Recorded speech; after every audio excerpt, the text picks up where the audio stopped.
হুম, মামা এটার টকটা কিন্তু জাস্ট ফাটাফাটি হয়েছে। উফ, আমার পেটে খুব ব্যথা করছে। সম্প্রতি একজন পরিচিত সোশ্যাল মিডিয়া ইনফ্লুয়েন্সার কারিনা কাইসারের মৃত্যুর পরে অনেকে আমাদের কাছে জিজ্ঞেস করেছেন যে আসলে হেপাটাইটিস এ এবং হেপাটাইটিস ই কতটা বিপজ্জনক। এই ভিডিওটি কারোর পার্সোনাল ব্যাপার নিয়ে কথা বলার জন্য নয়। এই ভিডিওর মেন উদ্দেশ্য হচ্ছে আমরা আপনাদেরকে সচেতন করতে চাই কিভাবে আপনি এবং আপনার পরিবার এই ধরনের সমস্যা থেকে নিজেদেরকে বিরত রাখতে পারেন। প্রথমেই জানাবো আপনাদেরকে হেপাটাইটিস কি। হেপাটাইটিস হচ্ছে লিভারের ইনফ্লামেশন অর্থাৎ প্রদাহ। হেপাটাইটিস এ এবং হেপাটাইটিস ই এই দুইটি আসলে ভাইরাসজনিত রোগ।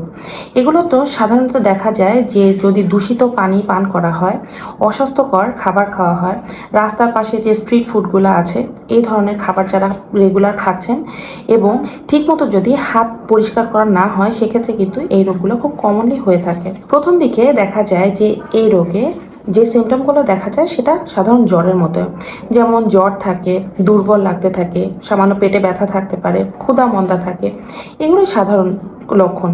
তবে পরে যেই লক্ষণগুলো দেখা যায় সেগুলো কিন্তু খুবই ভয়ঙ্কর, যেমন চোখের যে সাদা পাট আছে পুরো শরীর হলুদ হয়ে যেতে পারে, গা চুলকানি থাকতে পারে, গাঢ় হলুদ রঙের প্রস্রাব হতে পারে, অতিরিক্ত ক্লান্তি থাকতে পারে। এ ধরনের সমস্যা থাকলে কিন্তু অবশ্যই আপনাকে একজন ডক্টরের পরামর্শ নিতে হবে। বেশিরভাগ ক্ষেত্রে কিন্তু দেখা যায় রোগ সেরে যায়, তবে কিছু কিছু ক্ষেত্রে কিন্তু হেপাটাইটিস ভয়ঙ্কর রূপ ধারণ করতে পারে, যেমন যাদের ইমিউনিটি কম থাকে, যাদের পূর্ব থেকে লিভারের কোনো সমস্যা আছে, যেমন ফ্যাটি লিভারের মতো যদি কোনো সমস্যা থেকে থাকে।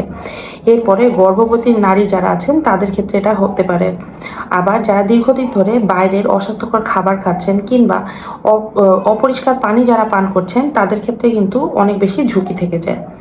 তবে ব্যাপারটা হচ্ছে খুব সহজে কিন্তু আমরা এই রোগগুলোকে প্রিভেন্ট করতে পারি। প্রথমে আমাদেরকে খেয়াল করতে হবে আমরা যেন নোংরা বা অপরিষ্কার পানি না পান করি, অর্থাৎ বিশুদ্ধ পানি পান করার চেষ্টা করতে হবে।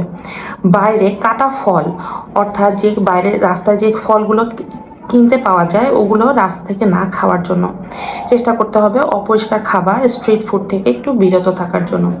খাবার আগে অবশ্যই সাবান দিয়ে হাত পরিষ্কার করতে হবে। বাসায় আপনি যে পানিটা পান করছেন ওটা খাবার যোগ্য কিনা, অর্থাৎ সেটা বিশুদ্ধ কিনা সেটা আগে নিশ্চিত করতে হবে। প্রয়োজন হলে হেপাটাইটিসের যে টিকা আছে সেগুলো নিতে হবে। অনেক ক্ষেত্রে কিন্তু আমাদের শরীর আমাদেরকে ছোট ছোট ইঙ্গিত দিয়ে থাকে, কিন্তু আমরা এগুলোকে ইগনোর করে যাই। যদি একটু সচেতন হওয়া যায় সেক্ষেত্রে কিন্তু জীবন বেঁচে যেতে পারে। এই ধরনের স্বাস্থ্য বিষয়ক টিপস পাওয়ার জন্য আমাদের পেজটিকে ফলো করতে পারেন। যে কোনো ধরনের সমস্যা হলে আপনারা যোগাযোগ করতে পারেন, আমাদের ওয়েবসাইটটাকে ভিজিট করতে পারেন। দিনে অথবা রাতে যে কোনো সময় ডক্টরের সাথে কথা বলার জন্য আমাদের যে হোয়াটসঅ্যাপ নাম্বার আছে সেখানে ফোন করতে পারেন। সবাই ভালো থাকুন, সুস্থ থাকুন, চেষ্টা করুন নিরাপদে থাকার জন্য। ধন্যবাদ।